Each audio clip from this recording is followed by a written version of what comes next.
Nous avons aussi instauré des ateliers pédagogiques sur la trame verte qui sont concrétisés par des plantations d'arbres par les enfants eux-mêmes. Cela fait maintenant plusieurs années que la commune d'Étain possède 2 fleurs au label Ville et Village Fleuris. Cette année, elle a refait une tentative pour obtenir une 3e fleur.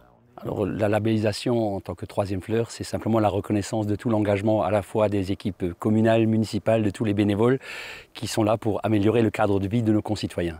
Le jury est venu découvrir la commune le 1er juillet.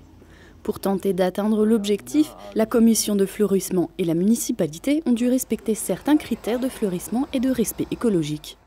Oui, les critères qui sont majoritairement trouvés ici, c'est la diversité végétale. On a énormément de plantes avec un beau mélange annuel vivace, avec une implantation annuelle vivace aussi dans les massifs qui est très originale. On a un choix d'emplacement de fleurissement qui est aussi intéressant. Et si on part en dehors du fleurissement, il y a toute une logique d'aménagement communal avec des services, des bâtiments, de l'isolation, des questions environnementales qui sont prises en compte. Les élèves du périscolaire, par exemple, qui les ont accrochés, qui ont aussi contribué, qui contribuent régulièrement. Le jury a pu voir les nombreuses réalisations dans le village.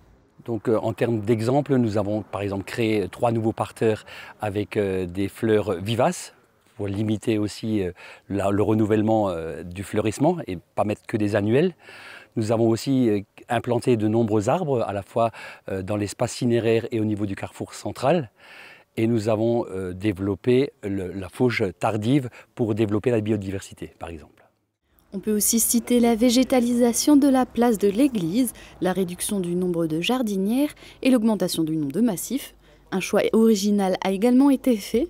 Les arbres fruitiers et les légumes plantés peuvent être cueillis gratuitement par les habitants.